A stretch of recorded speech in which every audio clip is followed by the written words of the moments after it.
the Storm.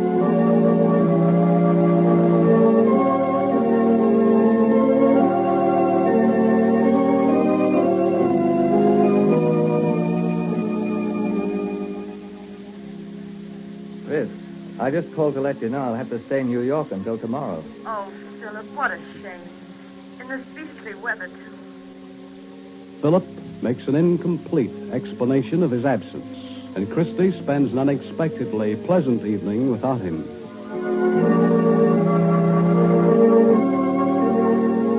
Today, we bring you another chapter of Against the Storm, written by Sandra Michael and presented by the makers of Ivory Soap.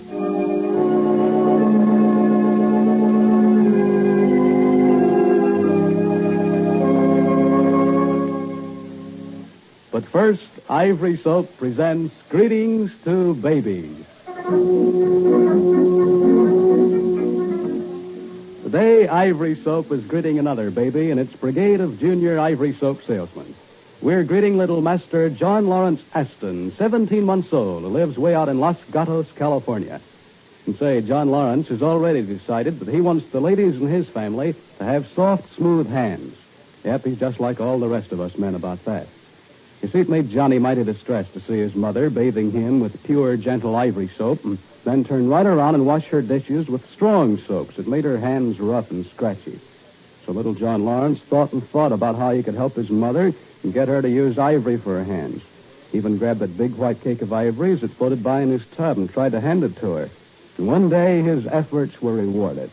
His mother began to think about how good Ivory felt her hands when she bathed Johnny every day. It wasn't long before Johnny could see a big cake of ivory floating in her dishpan. And say, is Johnny happy about that? Why, he's fairly bursting with pride over his mother's hands now. They're so much softer since she gave up strong soaps and changed to ivory. So thank you, Master John Lawrence Aston. And because you're such a good salesman for Ivory Soap, Mr. Meter's going to play a little tune for you on the organ. Here it is. Tom, Tom, the Piper's Son.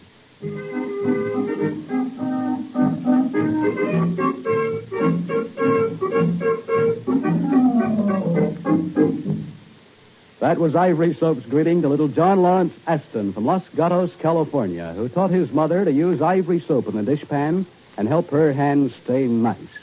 It's not surprising, is it, friends, that a soap that's safe for a baby's skin will be kind to your hands in the dishpan. And what's more, Ivory's thrifty for dishes. Costs less than a penny a day.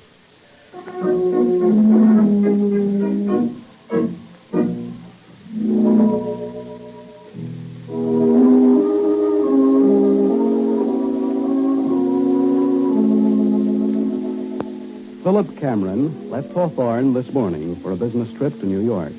He had intended to leave for home again at the end of the day. But it happened that his business conference took him near the Flamingo Apartments in Midtown New York, where Lucretia was expecting to hear from him today in answer to a note she mailed last night, addressed to Philip at his Hawthorne office. On an impulse, Philip asked Lucretia to have dinner with him tonight.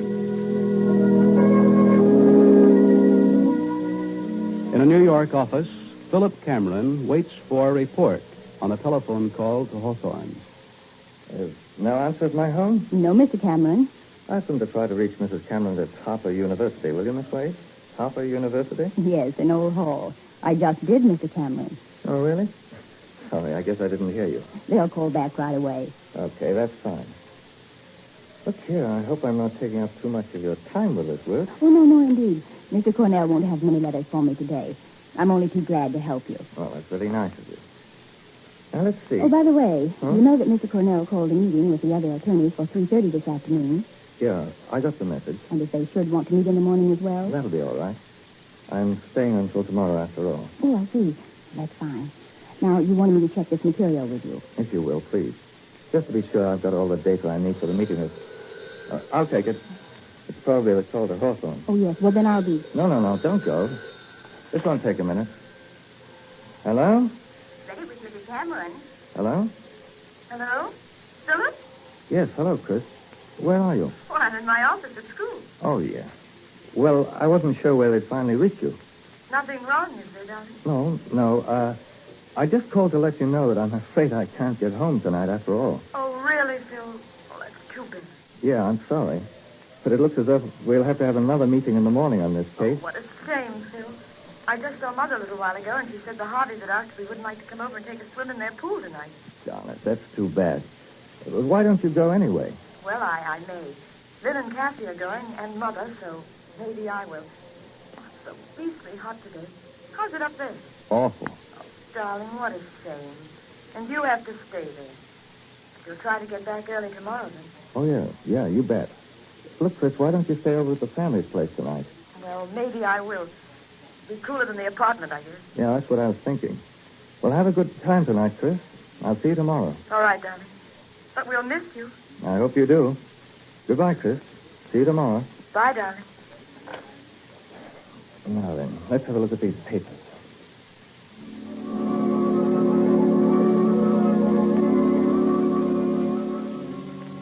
The evening is sultry in Hawthorne.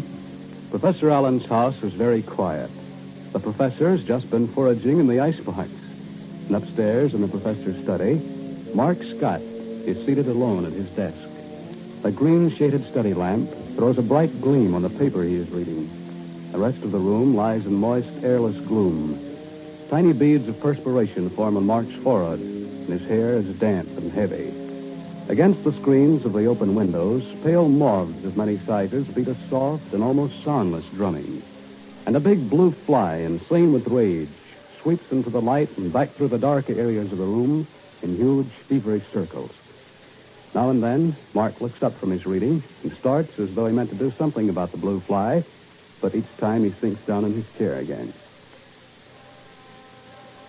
Well, Mark, this was all that my raid netted me, but at any rate, it's very cold. Well, that's fine. The next time we consent so glibly to excuse all the feminine members of the household evening, I think that we should go with them. Yes, you really should. Which would you prefer, Mark? The strawberries or the pudding? Mixed fruit salad, eh? Well, it really doesn't matter, Professor. Come, Mark. Which do you like best? The strawberry. Unless you'd rather have it. No, I much prefer the pudding. There you are. Thank you. This should make us forget the heat, at least for the moment. Yes, it should. You were in much better spirits earlier this evening, Mark.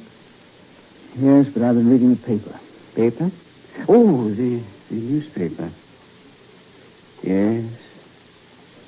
It's not a pretty picture of one's fellow men, is it? You know, there's something rather ironic in our working on this book, Professor. How so, Mark? Well, here we are digging up the writings that we feel have the strongest effect in leading man upward from barbarism into the sunlight of a better life. Yes? And just look at the kind of a world we're asking to read these ennobling thoughts and writings. Well, I would say that precisely at a moment like this in history, there's need for calling man's attention to his high destiny. Sometimes I wonder if it's worth the trouble. Mark, you are in a depressed mood tonight. But doesn't it seem that way to you, Professor Allen? In the face of what's happening before our very eyes, doesn't it seem rather futile to put any hope at all in man's high destiny? Is man worth saving? That's the question I can't help asking my own mind. I think it would help you to find the answer to that question, Mark, if you bring it closer to home. Well, gosh, aren't those things close enough to us now? Now, that's not what I mean. You ask, is man worth saving? I say you should frame the question like this.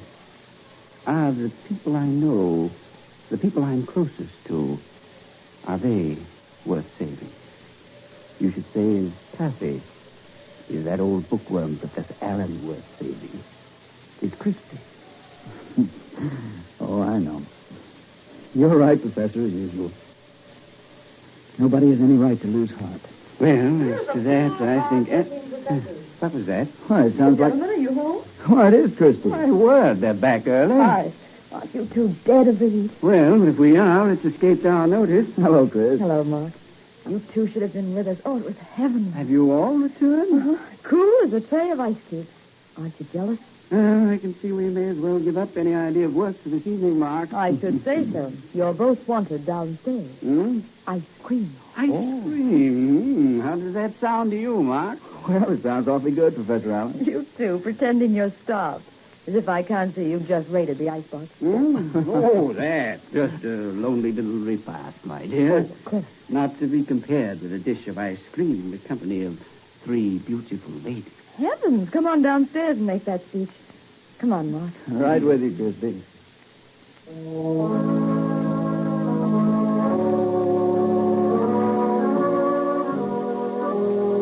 Just for a fleeting moment, as she walked down the stairs with her father and Mark, Christy thought to herself that this might be, not tonight, but a year ago, 2 years ago, before she'd ever seen Phillip Cameron.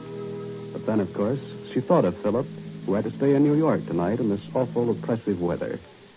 As for Mark, when they were all gathered around the porch table a little while later, he glanced up to see the professor looking at him over a spoonful of chocolate ice cream.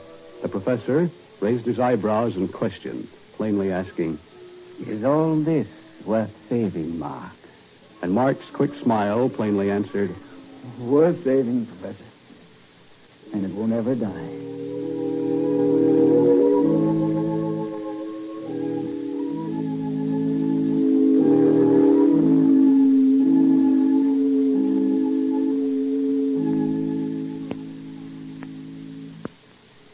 If you had to choose a soap to be alone on a desert island with, well, you certainly wouldn't be making any mistake to choose Ivory. Ivory's kind to everything it touches, you know. It's pure enough for a baby skin, and it'll help your hands stay smooth and soft in spite of daily dishwashing. And if you want to help your hands look really nice, be sure you use Ivory regularly for dishes. Don't go switching back and forth to strong soaps and risk making your hands rough and scratchy. Think what would happen if you used a strong soap on baby skin sometimes. But you'll want to stick to Ivory when you see how wonderfully thrifty it is for dishes. It costs less than a penny a day to wash dishes with Ivory and help your hands stay nice. So won't you stock up with a supply of those thrifty, large-size cakes today? And be kind to your hands every time you wash dishes.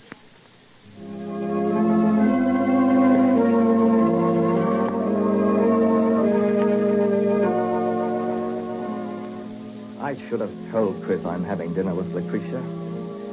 Well, I'll certainly tell her when I get back home. Now, why the dickens didn't I tell her this afternoon on the phone? Well, Miss Wade was there, and there wasn't time for long explanations. Wade wouldn't have stayed in the room if I hadn't told her to. Oh, for Pete's sake, tie your tie, Cameron, and forget it. You'd think there was some reason why I want to keep a secret engagement with Lucretia. While Phillip Cameron questions his own reasons for having neglected to tell Christy about his appointment for tonight, Lucretia prepares to tell him about Peter Alden tomorrow in Against the Storm.